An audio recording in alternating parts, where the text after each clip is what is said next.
안녕하세요. 저는 긁지 않은 복권과 결혼했다가 꽝을 맞아버린 40대 초반 여자입니다. 흔히들 배우자를 복권으로 비유하곤 하죠. 결혼 전엔 좋은 사람처럼 보이지만 결혼하고 나면 베일을 벗고 본색을 드러내는 사람들이 있잖아요.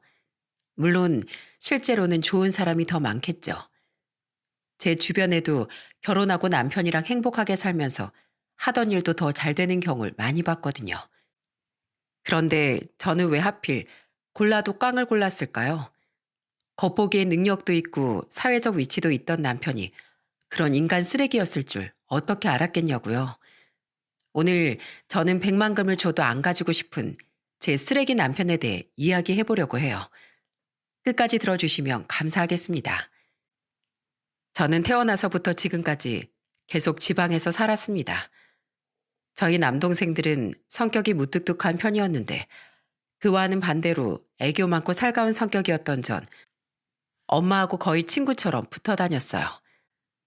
대학교 땐 친구들과 함께 역 근처에 있는 맛있는 와플집을 갔었던 적이 있었어요.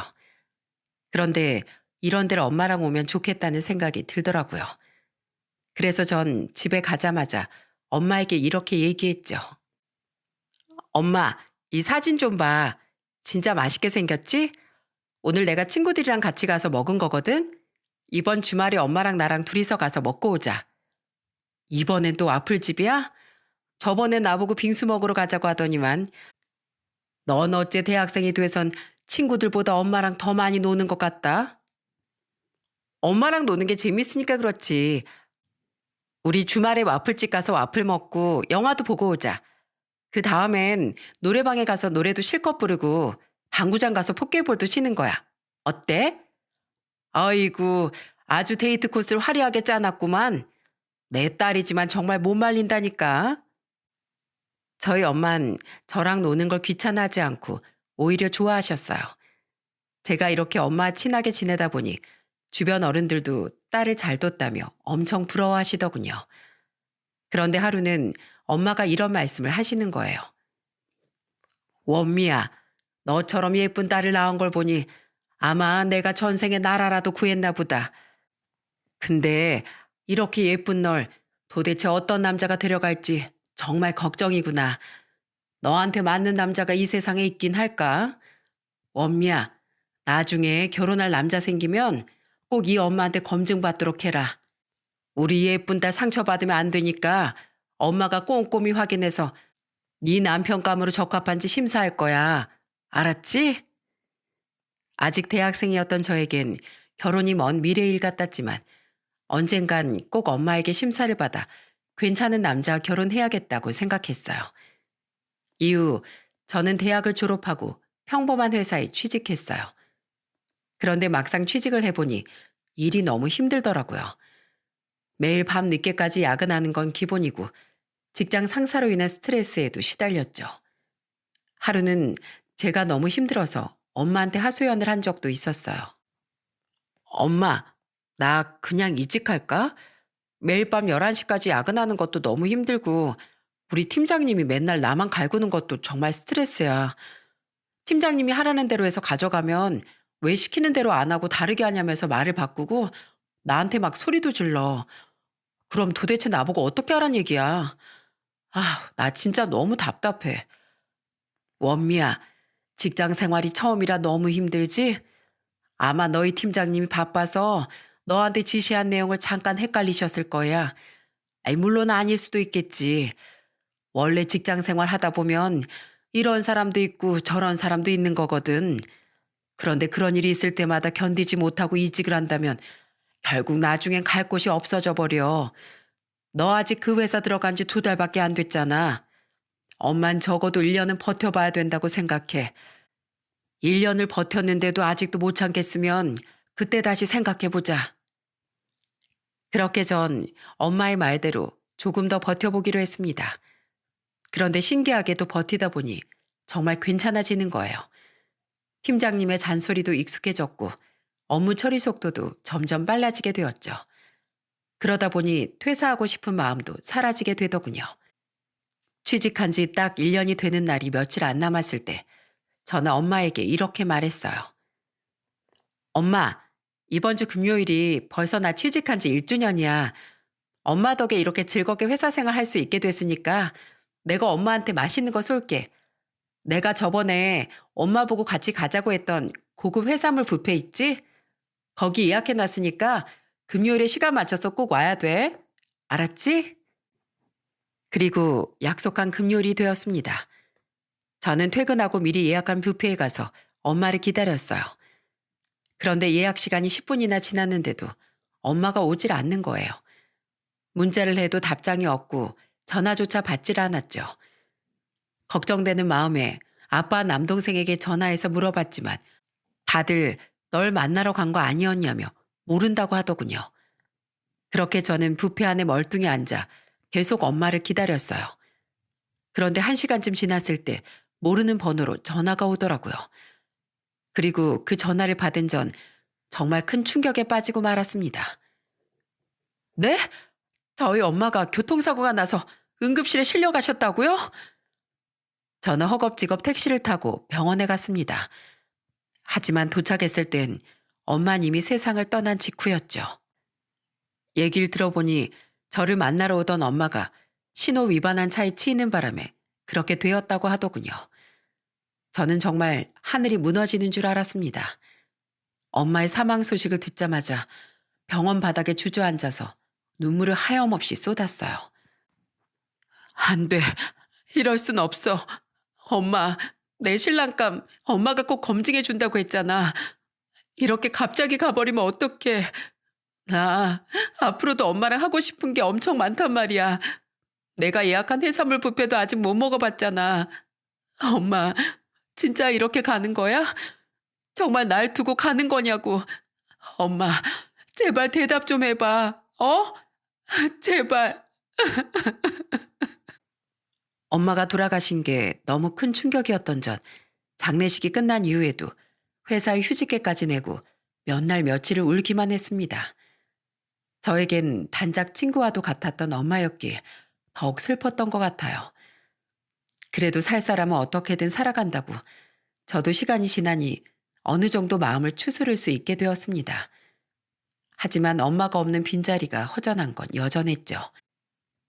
퇴근하고 집에 가서 회사에서 있었던 일을 엄마한테 제잘제잘 얘기하고 싶은데 얘기할 사람이 없어서 너무 속상했어요. 주말에도 같이 놀러 다니던 엄마가 없으니 너무 허전했죠. 그렇게 몇 년을 가슴이 뻥 뚫린 채 살았습니다. 그런데 어느 날 텅 빈 제 마음속 빈자리를 채워주는 사람이 나타났어요. 지인의 소개로 대학 강사로 일하고 있는 남편을 만나게 되었거든요. 남편은 공부만 많이 해서 그런지 연애가 서툴고 일에만 집중하는 모습을 보여줬어요. 저는 그런 남편의 순박하고 성실한 모습이 마음에 들더라고요. 그래서 전 엄마한테 그랬던 것처럼 좋은 곳을 먼저 찾아 남편을 데려가고 생전 처음 본다는 뮤지컬도 같이 보고 이것저것 많은 걸 같이 하게 되었죠. 그런데 남편과 연애를 한 지 1년 반쯤 되었을 때 남편이 제게 이런 말을 하더라고요. 원미야, 네 덕분에 내가 평생 해보지 못한 새로운 것들을 정말 많이 해봤던 것 같아. 공부밖에 모르고 살던 나에게 이렇게 행복하고 즐거운 기억을 만들어줘서 정말 고마워. 원미야, 혹시 앞으로의 인생도 나랑 같이 새롭게 써보지 않을래? 우리 결혼하자. 남편의 감동적인 프로포즈에 저는 결혼을 약속하게 되었답니다. 결혼 전 예비 시댁에 인사를 드리러 갔는데 예비 시부모님들도 좋은 분들이셨어요. 가자마자 절 따뜻한 미소로 맞이해 주시더니 식사 중에 저에게 이런 말씀을 하시더군요. 우리 아들이 앞으로 교수로 임용되려면 아내로서 신경 쓸 게 은근히 많을 거다. 우리 아들이 교수가 된 후에 널 만났으면 더 편했을 텐데 힘든 내조를 너한테 맡기는 것 같아서 미안하구나. 그래도 이렇게 가족의 인연으로 만났으니 앞으로 잘 부탁하마. 혹시라도 결혼 생활하면서 어려운 점이 있으면 우리한테 꼭 얘기하고. 알았지? 그렇게 전 30대 초반에 남편과 결혼을 하게 되었습니다. 그리고 결혼하자마자 아이가 생겨 이듬해 아들을 낳았어요. 그런데 결혼을 하고 나니 정말로 어머니 말씀대로 저희 내조가 많이 필요하더군요. 남편은 대학원 시절 자기의 담당 교수였던 사람한테 잘 보이기 위해 엄청 노력을 하더라고요. 본인이 석박까지 딴 모교에서 교수가 되고 싶어 했거든요. 남편이 말하길 대학 교수가 되려면 인맥이 진짜 중요하대요. 하루는 강의를 하러 나갔던 남편이 저한테 전화를 하더니 이런 부탁을 하는 거예요. 여보, 혹시 오늘 오이 사다가 오이 소박이 좀 담가줄 수 있어? 최 교수님이 갑자기 시원한 오이 소박이가 먹고 싶다고 해서. 당신 오이 소박이 엄청 맛있게 잘 담그잖아. 갑자기 오이 소박일? 꼭 오늘 해야 되는 거야? 어, 내가 교수님한테 내일 해다 드리겠다고 말씀드렸단 말이야. 미안한데 부탁 좀 들어주라. 저는 결국 5개월밖에 안 된 아기를 안고 마트에 가서 오이를 사다가 오이 소박이를 담갔어요. 혹시라도 교수님의 입맛에 안 맞을까봐 정말 신경 써서 정성스럽게 담갔죠. 오이 소박이를 담그는 동안에도 저희 아들이 자꾸 울어서 포대기로 얻고 담그느라 정말 힘들었어요. 그래도 남편을 위해서 하는 일이니까 꾹 참고 했죠. 그런데 남편이 하루는 저보고 이렇게 묻는 거예요. 여보, 여학생들은 대학교 졸업식 때 어떤 꽃다발 주면 좋아할까? 최 교수님 딸이 이번에 졸업을 하는데 나도 졸업식에 따라가려고. 이왕이면 꽃다발도 예쁜 걸로 사서 눈도장 좀 잘 찍고 싶은데 어떤 게 좋을 것 같아? 교수님에게 잘 보이고 싶어서 그 딸의 졸업식까지 따라간다고 하니 저도 안 도와줄 수가 없겠더라고요. 그래서 전 인터넷에서 요즘 인기 많은 꽃다발 디자인을 알아보기도 하고 주변에 묻고 물어서 요즘 20대들은 어떤 꽃을 좋아하는지 물어보기도 했어요. 그렇게 꽃다발을 준비하고 졸업식을 가는 남편의 옷 매무새도 다듬어주고 넥타이도 매주면서 정말 신경 많이 썼답니다. 결국 그날 남편은 졸업식이 끝난 후 교수님 가족들과 식사까지 하고 왔더라고요. 여보, 정말 고마워. 교수님 딸이 당신이 고른 꽃다발이 너무 마음에 든다더라. 나 이번에 최 교수님한테 눈도장 제대로 찍은 것 같아. 나 교수 되면 다 당신 덕분이야. 아무리 인맥이 중요하다지만 교수 되는 게 이렇게 힘들 줄은 몰랐습니다. 그냥 공부만 열심히 하고 박사학위 따서 강의 경력만 쌓으면 되는 줄 알았어요. 그래도 이렇게 노력하다 보면 언젠간 꿈을 이룰 수 있겠지라고 생각하며 정말 물심양면으로 남편을 뒷바라지했습니다. 첫째 아이가 돌이 막 지났을 때 저는 둘째를 임신하게 되었어요. 그 바람에 계속 회사를 다닐 수가 없어서 아예 남편 내조에만 신경 쓰기로 했죠. 그런데 교수님한테 잘 보이기 위해 노력하는 남편의 모습이 때론 미워 보일 때도 있더라고요. 하루는 저희 친정아빠 생신이었어요. 주말에 아빠를 모시고 저녁 외식을 하고 있었죠. 그런데 음식이 나오자마자 남편이 갑자기 급하게 전화를 받으러 나갔다 오더니 저한테 이러는 거예요. 여보, 미안해서 어떡하지? 최 교수님이 지금 술 한잔 같이 하자고 하셔서. 뭐? 지금 갑자기? 오늘 우리 아빠 생신이잖아. 그런데 이렇게 그냥 가겠다고? 오늘은 가족 모임이라서 안 된다고 얘기하면 안 돼? 안 돼. 최 교수님이 나한테 얼마나 중요한 사람인지 당신도 알잖아. 까딱 밑보였다간 나 평생 교수 자리는 얻지도 못하고 시간 강사로만 살아야 된다고. 아니 그래도 그렇지 너무한 거 아니야? 꼭 이렇게까지 해야 돼? 미안해. 나도 어쩔 수 없어. 대신 내가 교수 임용에 성공하면 꼭 당신한테 잘해줄게. 아버님, 먼저 일어나서 정말 죄송합니다. 제가 다음 주에 꼭 다시 식사 대접해드릴게요. 남편은 그렇게 말하고선 차 키를 들고 급하게 뛰쳐나갔어요. 1년에 한 번 있는 친정아빠 생신인데 이런 날까지 저렇게 휘둘리는 걸 보니 너무 속상하더라고요. 그렇게 남편과 저의 노력 끝에 남편은 결국 40대 초반에 교수로 임용이 되었습니다. 저희 아빠는 사위가 교수로 임용된 게 자랑스럽다며 남편에게 비싼 정장도 한 벌 사주셨죠. 저 역시도 그동안 노력했던 걸 보상받는 느낌이라 너무 기뻤고요. 여보, 그동안 고생 많았지? 바쁜 나 때문에 애들을 혼자 키우면서 내 뒷바라지까지 했잖아. 내가 교수로 임용될 수 있었던 건 다 당신의 내조 덕분이야. 내가 약속했지? 교수 되면 당신한테 정말 잘하겠다고. 나 이제부터 떳떳한 아빠이자 남편으로 최선을 다할게. 저는 그렇게 말하는 남편을 꼭 안아주었답니다. 그런데 교수가 된 남편은 강사 시절보다 더 바빠졌어요. 강사 시절에도 학생들한테 인기가 많았었는데 교수가 되고 나니 더욱 인기가 많아졌거든요. 하루는 주말에 학생들이 가는 MT를 따라가겠다는 거예요. 뭐? 교수가 MT를 왜 따라가? 그런데 학생들만 가는 거 아니야? 당신이 따라가면 애들도 별로 안 좋아할걸? 아니야. 애들이 꼭 나보고 와달라고 부탁했어. 나랑 노는 게 너무 재미있다나 뭐라나. 말도 안 돼. 애들이 당신한테 잘 보이고 싶어서 그냥 빈말로 얘기한 거 아니고? 에이, 아니라니까 그러네. 당신도 알잖아. 애들이 툭하면 술자리에 나 부르는 거. 당신이 생각하는 것만큼 나 그렇게 고지식한 교수 아니라니까. 물론 저도 대학교 때 교수님이 MT에 따라오는 경우가 있긴 했어요. 하지만 그걸 좋아하는 학생은 아무도 없었죠.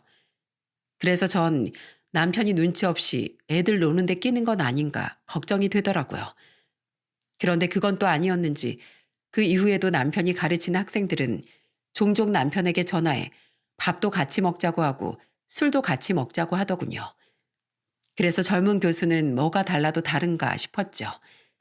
저희 남편은 학교 밖에서도 인기가 많았어요. 워낙에 말발이 좋고 재미있는 사람이라 그런지 기업 강연도 나가고 중고등학생 학부모를 대상으로 한 강연에도 초청받아 여러 번 나갔거든요. 특히 학부모를 대상으로 한 강연은 원래 2번만 나가는 거였는데 인기가 너무 좋아 매주 나가는 걸로 바뀌었어요. 교수가 된 후 계속 승승장구하는 남편의 모습에 저는 정말 뒷바라지하길 참 잘했다는 생각이 들었답니다. 그런데 그렇게 바쁘게 지내던 남편이 어느 날부턴 집에 늦게 들어오는 날이 많아지기 시작했어요. 하루는 또 연락도 없이 집에 안 들어오길래 남편에게 전화를 했습니다. 여보, 지금 어디야? 왜 집에 안 들어와? 아, 내가 얘기 안 했나? 나 지금 애들이랑 술 먹고 있어. 애들이 삼겹살에 소주 한잔 한다면서 나보고 같이 마시자고 하더라고. 날 밝기 전에 들어갈 테니까 너무 걱정하지 마. 남편의 목소린 이미 술에 잔뜩 취해 있는 것 같더라고요. 전화기 너머에서 깔깔거리는 여자애들의 목소리가 들리긴 했지만 딱히 걱정은 하지 않았습니다. 남편하고 20살 넘게 차이 나는 애들이라 삼촌이 조카들이랑 놀아주는 걸로밖에 안 보였거든요. 그렇게 교수 생활한 지도 언 3년이 되었습니다. 그날은 저희 친정엄마 기일이라서 애들까지 데리고 저희 아빠랑 같이 납골당에 가기로 한 날이었어요. 그런데 남편은 아침 일찍부터 갑자기 옷을 막 갖춰 입기 시작하더니 어딜 급하게 나가려고 하는 거예요. 그래서 제가 물었죠. 여보, 어디가? 오늘 우리 엄마 기일이잖아. 납골당에 같이 가기로 한 거 잊었어? 미안. 오늘 중요한 강연이 있어서 나가봐야 돼. 뭐라고? 어제까지만 해도 그런 얘기 없었잖아. 무슨 강연을 그렇게 급작스럽게 나간다는 거야? 아, 그럼 갑자기 와달라는데 어떡해? 내가 아니면 안 된다잖아. 아니, 그래도 다른 날도 아니고 우리 엄마 기일인데 오늘만큼은 빠질 수도 있는 거 아니야? 당신 원래 이런 중요한 날엔 강연 들어와도 거절하고 그랬잖아. 그거 한 번 거절한다고 우리 살림 거덜나는 것도 아닌데 갑자기 왜 그래? 그래서 미안하다고 했잖아. 그럼 뭐 인기 교수는 아무나 하는 줄 알아? 여기저기서 불러주는 데가 많은데 어떡해 그럼. 아 몰라. 난 지금 빨리 가봐야 되니까 납골당은 장인어른이랑 갔다 와. 결국 저는 그날 남편 빼고 납골당에 다녀올 수밖에 없었습니다. 아빠한테 남편은 급한 일이 있어서 못 왔다고 얘기하니까 아빠는 괜찮다고 말씀해 주시더라고요. 원래 사회생활 하다 보면 어쩔 수 없는 일이 생길 수 있는 거라면서요. 그래서 저도 교수 사무라는 게 이렇게 힘든 거구나 하고 이해하려고 노력했죠. 그런데 점점 제가 이해할 수 없는 일들이 일어나기 시작했습니다. 어느 날은 씻고 나왔는데 남편이 소파에 드러누워 휴대폰으로 뭘 열심히 보고 있는 거예요. 집중하고 있는 표정이 재밌어 보여 놀래켜 주려고 조심조심 다가갔습니다. 그런데 남편의 머리맡까지 다가간 전 깜짝 놀라고 말았어요. 남편이 휴대폰으로 보고 있던 건 다름 아닌 여성용 지갑이었기 때문이죠. 저한텐 얼마 전 결혼 기념일 때 지갑을 한번 사줬었는데 도대체 누구한테 줄 지갑을 고르고 있나 싶었죠. 여보, 지금 뭐 하는 거야? 누구 주려고 그렇게 지갑을 열심히 골라? 아, 이거? 이번에 내 수업 듣는 애들 중에서 발표 제일 잘한 애한테 선물 하나 주기로 했거든. 그래서 고르고 있는 거야. 아, 근데 여자 지갑 고르는 게 쉽지가 않네. 무슨 대학 교수가 학생한테 지갑까지 선물해줘. 한두 푼 하는 것도 아니고 이렇게 비싼 지갑을 사준다고? 내가 워낙에 학생들이랑 돈독하니까 그런 거지. 애들이 나한테 얼마나 잘하는지 알아? 스승의 날엔 돈 모아서 서류 가방도 사주고 수업 때마다 하도 여러 명이 나한테 커피를 사주니까 다 마시기도 힘들다고. 애들이 아르바이트해서 번 돈으로 나한테 그렇게 쓰는데 어른이 돼서 이 정도도 못 해주겠어? 아무리 학생들하고 친하다고 해도 선물로 명품 지갑을 사주다녀. 그것도 전체 학생도 아닌 여학생 단 한 명한테만요. 이게 말이 된다고 생각하시나요? 그런데 하도 남편이 그럴듯한 핑계대니까 저는 정말 제가 교수 생활에 대해 잘 몰라서 그런 줄 알았습니다. 그런데 그 이후에도 남편의 수상한 행동은 계속되더라고요. 평소에도 외모에 관심이 없던 사람이 갑자기 외모를 꾸미기 시작하고 젊어 보이는 사복을 사입기 시작하는 거예요. 여보, 그 옷은 너무 젊어 보이지 않아? 당신 원래 그런 옷 안 좋아하잖아.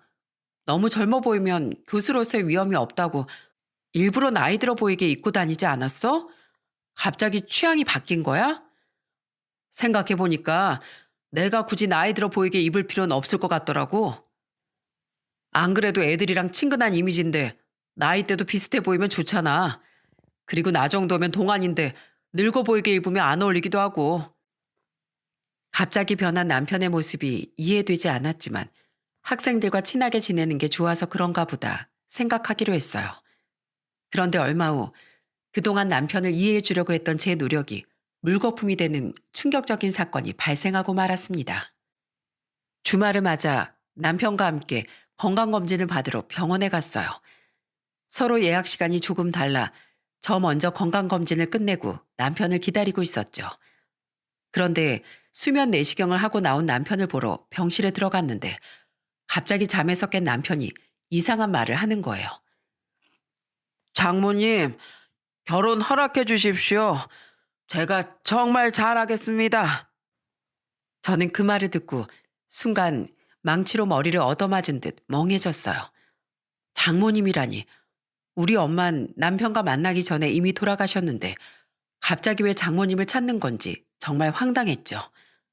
그래서 저는 남편이 정신을 차리자마자 꼬치꼬치 물어봤어요. 당신 아까 그게 무슨 말이야? 장모님이라니. 우리 엄마 돌아가신 지 벌써 15년이나 지났는데 무슨 장모님 타령이냐고. 게다가 결혼을 허락해달라는 건 또 무슨 말인데. 뭐? 내가 그런 말을 했어? 난 기억이 안 나는데.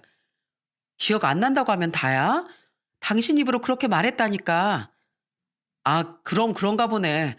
내가 당신이랑 결혼하기 전에 하늘에 계신 장모님한테 허락받고 싶어서 마음속으로 말했던 적이 있었거든.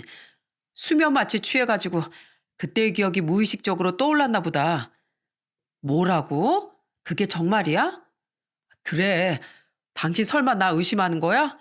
내가 뭐 바람이라도 피우는 줄 알고? 남편이 아예 대놓고 당당하게 그런 식으로 얘기를 해버리니 저도 더 이상 할 말이 없더라고요. 의심 가는 정황은 너무 많았지만 확실한 물증이 없어서 더 이상 캐물을 수도 없었어요. 그런데 꼬리가 길면 잡힌다고 얼마 후 남편이 왜 그런 이상한 소리를 했는지 알게 되었습니다. 땡땡 대학교 허교수와 학부생 간의 부적절한 관계를 폭로합니다. 인터넷 커뮤니티에 떠돌던 그 글을 발견한 전 깜짝 놀라고 말았어요. 거기 써 있는 대학교 이름은 남편이 교수로 일하고 있는 대학 이름이었거든요. 게다가 제 남편의 성씨도 허씨였던 터라 저는 조마조마한 마음으로 그 글을 클릭했어요. 설마 아니겠지라고 생각하며 열어본 그 글 안엔 정말 충격적인 내용이 펼쳐져 있었습니다. 한 남학생이 자기 전 여자친구 휴대폰에서 발견한 내용이라며 메신저 캡처 내용을 여러 장 첨부했더라고요. 교수님, 그런데 저 정말 교수님이랑 만나도 돼요? 우리 나이 차이가 너무 많이 나잖아요. 사랑의 나이가 어딨어. 서로 사랑하면 국경이든 나이든 다 극복할 수 있는 거야. 그리고 민정아, 내가 교수님 말고 오빠라고 부르라고 했잖아. 우리끼리 있을 땐 그래도 돼. 그 외에도 둘이서 노출 사진을 주고받거나 은밀한 내용의 문자를 주고받은 내용까지 있었어요. 민정아, 오늘 너무 좋았다. 그치? 우리 민정이 덕분에 내가 요즘 정말 꿈을 꾸는 것 같아. 수업할 때도 너의 그 뽀얀 피부를 보고 있으면 짜릿했던 우리 둘만의 시간이 자꾸 떠올라서 나도 모르게 말을 버벅거리게 돼. 에이, 오빠, 자꾸 그렇게 티내면 안 돼. 내 친구들도 오빠랑 사귀는 거 모른단 말이야. 오늘도 오빠가 수업할 때 자꾸 날 쳐다보니까 나 정말 민망해서 혼났어. 오빠 눈엔 내가 그렇게 예뻐? 당연히 예쁘지. 살면서 너처럼 예쁘고 사랑스러운 여잔 본 적이 없어. 민정아, 오늘도 수업 끝나고 내 연구실로 올 거지?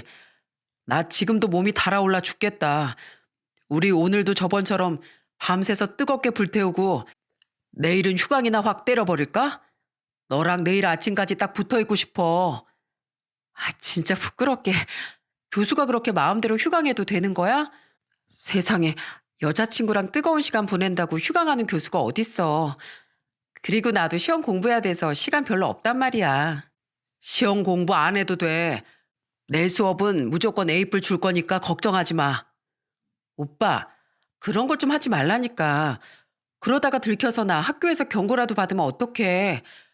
오빠가 나 챙겨주는 건 좋은데 제발 내 성적 조작은 하지 말아줘.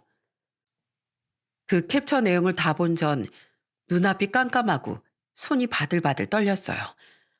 그게 남의 일이었다면 그저 재미난 해프닝으로 끝날 수도 있었겠지만 그렇지 않았거든요. 캡처 화면 속 상대 교수의 프로필 사진에 떡하니 걸려있는 건 다름 아닌 제 남편의 사진이었으니까요. 그 내용을 폭로한 남학생은 잘 지내던 여자친구가 갑자기 헤어지자고 하고 제 남편과 너무 붙어 다니면서 갑자기 성적이 오른 게 이상해 의심했다고 하더라고요. 그런데 자기 집에 예전에 전 여자친구가 메신저를 로그인 해놓은 내역이 있어 이 충격적인 내용을 볼 수 있게 되었다고 하네요. 그런데 안 그래도 남편의 불륜 사실 때문에 충격을 받은 전 그 남학생이 마지막에 남겨놓은 말 때문에 아주 하늘이 뒤집어지는 줄 알았어요. 아무리 교수가 아내분과 사별한 지 오래됐다고 하더라도 23살이나 차이 나는 여학생이랑 이게 말이 됩니까? 학생과 몸을 썩고 성적을 조작하는 이런 인간한텐 강의를 듣고 싶지 않습니다. 이딴 인간을 교수라고 인정할 수 없다고요. 저는 순간 두 눈을 의심하고 말았습니다. 멀쩡히 살아있는 저와 사별했다뇨. 도대체 학교에서 뭐라고 얘기를 하고 다녔길래 이 남학생이 절 죽은 사람으로 알고 있는 건지 정말 이해가 되지 않았습니다. 그제야 저는 그동안 남편이 바쁘다면서 밖으로 나돌던 일들이 생각나더군요. 저한텐 학생들과 친하게 지내느라 그런 거라고, 네가 교수 생활을 몰라서 그런 거라고 했던 그 수많은 날들이 전부 그 여자애랑 놀아나느라 그랬던 거라고 생각하니 화가 나서 미칠 것 같더군요. 그 인간을 교수로 만들기 위해 제가 얼마나 뒷바라지를 많이 했는데 어떻게 이렇게 뒤통수를 칠 수가 있냐고요. 저는 더 이상 참을 수가 없어 남편을 잡으러 학교에 찾아갔습니다. 학교에 도착한 저는 학과 사무실에 물어봐서 남편이 강의를 하고 있는 강의실을 찾아갔어요. 창문으로 교실 안을 들여다보니 남편이 바람 피운 그 여학생도 자리에 앉아 있더군요. 둘이 주고받은 사진 속 얼굴을 제가 벌써 외워버렸거든요. 그런데 인터넷에 폭로가 됐는데도 뻔뻔스럽게 강의를 하는 남편을 보니 정말 화가 머리끝까지 치밀어 올랐습니다. 저는 앞문을 벌컥 열고 들어갔어요. 저를 본 남편은 귀신이라도 본 듯 소스라치게 놀라더군요. 여보. 야, 허동규. 너 아주 미쳤구나. 23살이나 어린 제자랑 바람을 피우는 것도 모자라. 뭐? 나랑 사별을 했다고? 야, 내가 죽었냐? 설마 나 벌써 죽어서 귀신이 된 건데 나만 모르는 거야? 아니면 내가 죽었다고 한생이라도 한 거니? 그럼 우리 애들은 귀신이 낳은 자식이야? 여보, 그게 아니라 아니긴 뭐가 아니야. 인터넷에 올라온 허 교수 사건, 그거 당신 얘기잖아. 내가 모를 줄 알았어? 그동안 당신 교수 되는 거 뒷바라지 한다고 쎄 빠지게 고생했는데 너란 인간은 고마운 줄도 모르고 내 뒤통수를 아주 바위로 내려치는구나. 그렇게 어린 여자애랑 바람 피우는 동안 우리 애들 생각은 안 나든? 당신이 그러고도 아빠야? 입이 있으면 말을 좀 해보라고. 여보, 창피하게 여기서 이러지 말고 제발 밖에 나가서 얘기하자. 어? 창피하기 뭐가 창피해. 조카뻘 여자애랑 그런 짓거리 하고 다녔으면 망신당할 각오도 했어야 되는 거 아니야? 제가 계속 남편에게 소리치자 강의실은 완전히 난리가 났어요. 학생들은 그 여자애한테 손가락질까지 하며 수근수근거렸죠. 그런데 그 여자애는 시뻘개진 얼굴로 손을 벌벌 떨더니 갑자기 벌떡 일어나는 겁니다. 그리고선 성큼성큼 앞으로 걸어나와 남편의 뺨을 세게 때려버렸어요. 아! 민정아, 너 지금 뭐 하는 거야? 그러는 오빠야말로 뭐 하는 건데? 와이프랑 10년 전에 사별했다면서 와이프랑 결혼한 지 1년 만에 사별하는 바람에 애도 없고 계속 솔로로 지냈다며? 그거 다 거짓말이었어? 오빠가 나 평생 행복하게 해주겠다고 했잖아. 그래서 나보고 남자친구랑도 헤어지라고 하고 결혼하자고 졸랐잖아. 우리 엄마한테까지 찾아가서 제발 결혼시켜달라고 그렇게 빌었으면서 유부남에 애까지 있었던 거야? 어떻게 그럴 수가 있어? 진짜 미친 거 아니야? 아니야. 그런 게 아니라 민정아, 내 말 좀 들어봐. 말을 들어보기 뭘 들어봐. 그럼 여기 있는 이분은 누구신데? 오빠 와이프라잖아. 아니면 정말로 귀신이 살아서 걸어오기라도 한 거야? 진짜 미치겠네. 둘 다 쪽팔리게 진짜 왜 그래? 일단 나가서 얘기해, 나가서. 나가서 얘기하자고. 남편은 계속 저와 그 여자를 밖으로 내보내려고 했지만 저는 계속 할 말을 닫아다 수화되며 그 자리에서 버텼습니다. 어느새 다른 학생들은 휴대폰으로 저를 촬영하고 난리가 났더라고요. 결국 너무 시끄러웠던 나머지 다른 교수님들까지 찾아와 억지로 말리는 바람에 저는 강의실에서 나올 수밖에 없었습니다. 이를 바득바득 갈며 학교를 나서는데 갑자기 그 여학생이 울면서 저를 따라 나오더군요. 언니, 저 너무 억울해요. 제발 제 얘기 좀 들어주시면 안 될까요? 남편이 유부남인 걸 속이고 만났으니 이 여학생한테 무슨 죄가 있었겠습니까? 그저 죄라면 나이 많은 남자의 사탕 발림에 넘어간 게 죄겠죠. 저도 답답한 마음을 토로할 데가 없어 그 여학생과 함께 카페에 가서 대화를 나누기로 했어요. 그런데 여학생의 말을 들어보니 정말 가관도 아니더군요. 오빠가, 아니 교수님이 어느 날부터 눈에 띄게 저만 챙겨주시더라고요. 주말에도 만나서 영화 보자고 하고 선물도 가끔씩 사주면서 엄청 잘해주는 거예요. 그런데 저도 눈이 있지.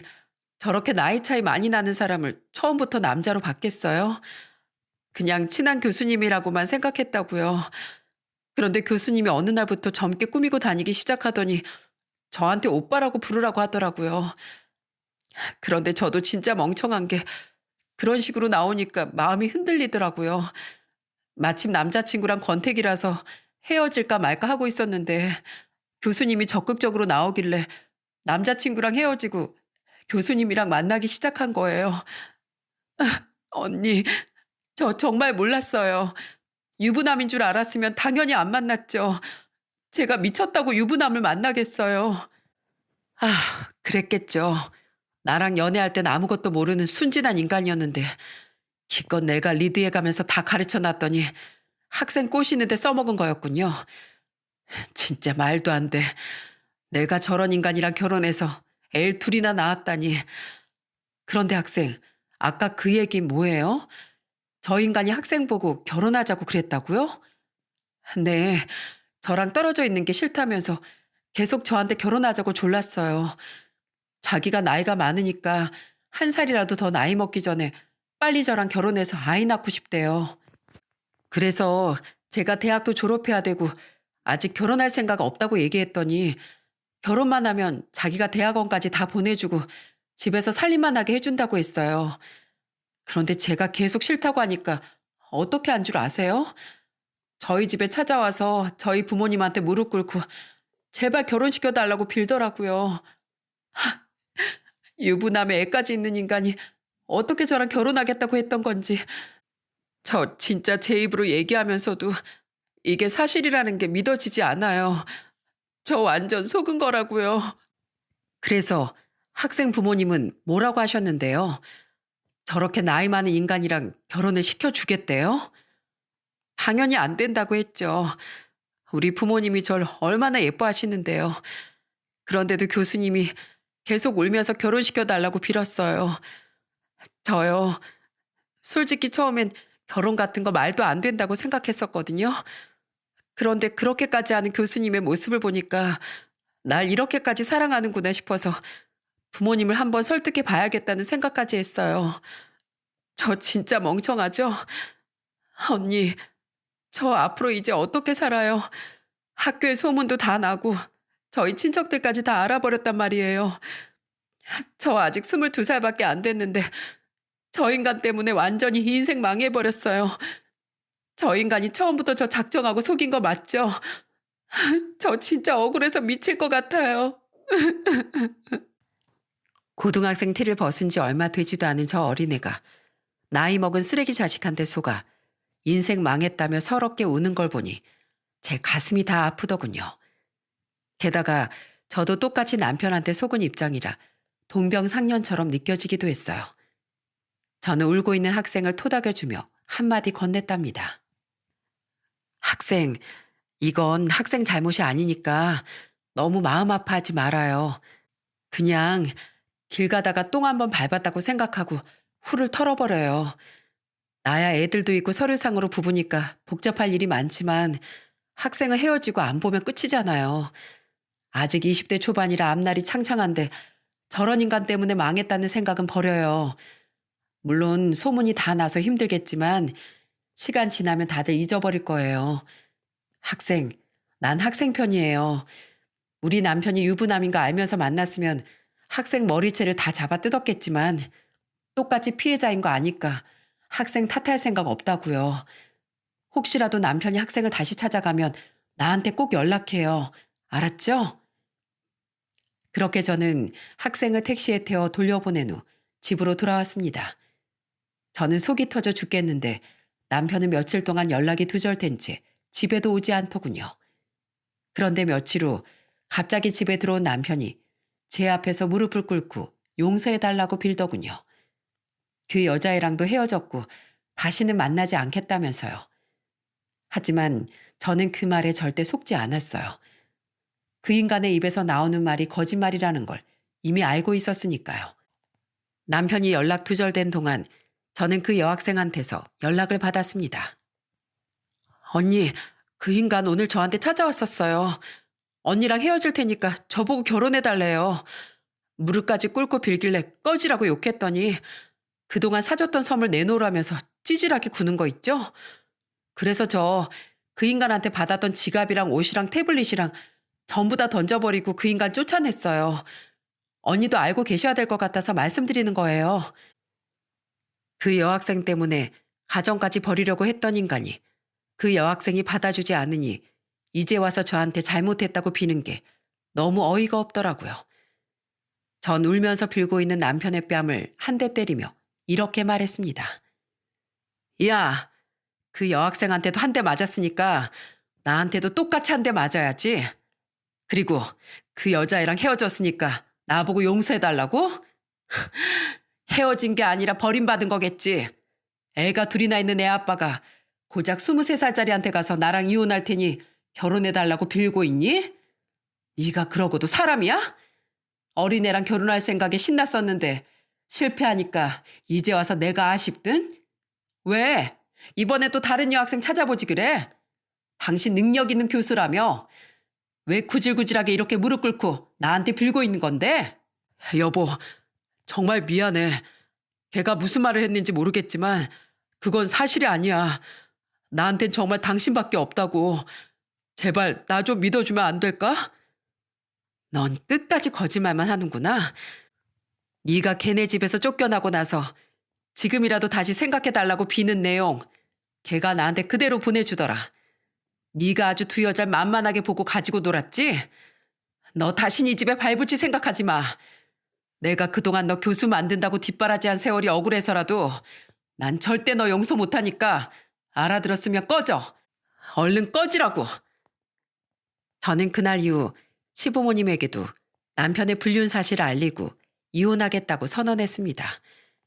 시부모님은 차마 이혼하지 말라고도 못하시고 울면서 미안하다고 사과를 하시더군요. 남편과 달리 시부모님은 좋은 분들이라 마음이 너무 아팠지만 그래도 안 되는 건 안 되는 거였어요. 결국 저는 남편과 이혼하고 위자료도 두둑이 받게 됐습니다. 그런데 이혼한 지 한 달이 되었을 때였어요.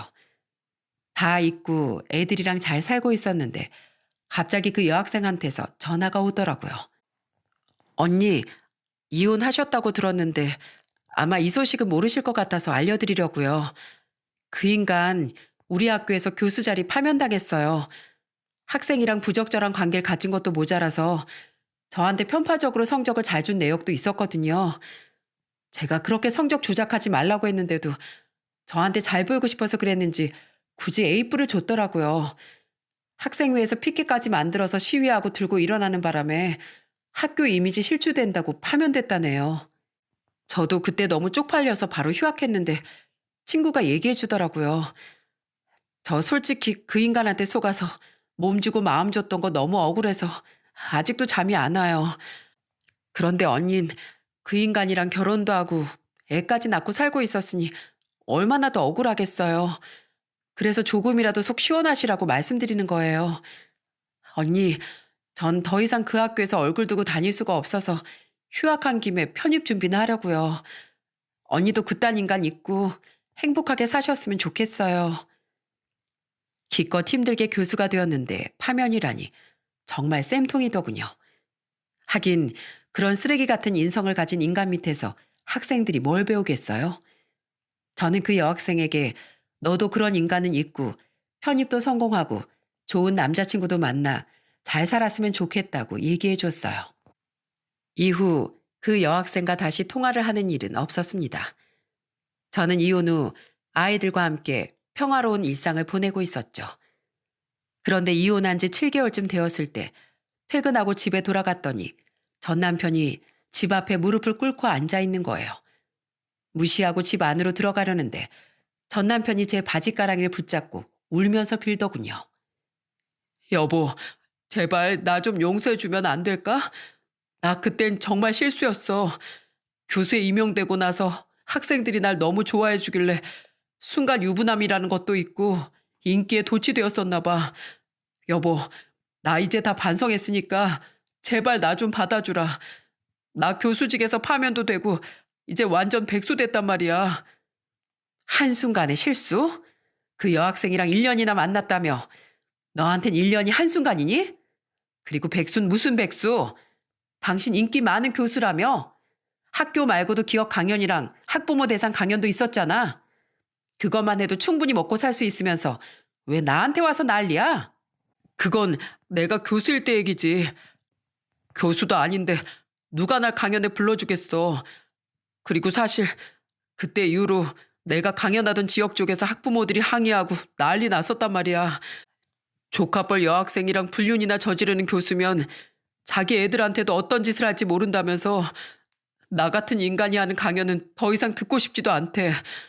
심지어 그때 돈 내고 강연 들은 학부모들이 환불해달라고 단체로 난리를 치는 바람에 내가 그거 손해배상까지 다 해줬단 말이야. 그것뿐인 줄 알아? 이미 내 얼굴이랑 이름이 인터넷에 쫙 퍼지는 바람에 다른 회사에 취직을 할 수도 없더라고. 몇 군데 이력서를 넣어봤는데 내 이름을 보고선 칼같이 자르더라. 여보, 나 정말 앞으로 잘할게. 제발 한 번만 받아주면 안 될까? 제발 말 같은 소리 좀 해. 그러게 그런 짓거리 하지 말았어야지. 바람 피운 거 걸리면 이렇게 될 거라는 거 예상도 못했어? 교수까지 된 똑똑한 인간이 왜 그걸 몰랐을까? 아, 공부만 하느라 인성은 제대로 못 배웠구나. 네가 아무리 나한테 무릎 꿇고 빌어봤자 소용없으니까 당장 돌아가. 우리 애들한테도 당신 같은 아빠는 필요 없으니까. 저는 그렇게 말하고선 문을 쾅 닫고 집에 들어가 버렸어요. 그런데도 전 남편은 계속 현관문을 두드리며 문을 열어달라고 애원을 하더군요. 빨리 안 꺼져? 한 번만 더 문 두드리면 경찰에 신고할 거야. 경찰에 잡혀가기 싫으면 지금 당장 꺼지라고. 그제서야 전 남편은 조용히 눈앞에서 사라지더군요. 그 이후로 그 인간은 다시 볼 일은 없었습니다. 그렇게 몇 달이 흘러 이혼한 지 벌써 10개월이 되었어요. 엄마의 기일이라 애들을 데리고 아빠와 함께 납골당을 찾았죠. 저는 환하게 웃고 있는 엄마의 사진을 보며 마음속으로 이렇게 말했답니다. 엄마, 하늘나라에서 나 보면서 많이 답답했지? 엄마가 내 남편감 꼼꼼히 검증해 준다고 했었는데 검증을 못 받아서 이상한 사람을 만났나 봐. 그런데 엄마, 이젠 그 인간이랑 깨끗하게 갈라서서 잘 살고 있으니까 너무 내 걱정하지 마. 앞으로는 엄마 눈에서 피눈물 날 일 절대 없게 할게. 제가 한참이나 말없이 눈시울을 붉히고 있자 아빠는 제 생각을 읽기라도 했는지 저의 어깨를 꼭 안아주시더라고요. 저는 앞으로 가족들과 행복하게 살겠다고 속으로 몇 번이나 다짐했습니다. 그리고 그날은 엄마가 마지막에 못 드시고 떠났던 해산물 뷔페에 가서 아빠와 함께 맛있는 식사를 했답니다. 여러분, 혹시 제가 전 남편을 내친 걸 매정하다고 생각하시나요? 그래도 애들 아빠인데 직업도 잃고 빈털터리가 된 전 남편을 받아줬어야 하는 걸까요? 그런데 그런 말이 있잖아요.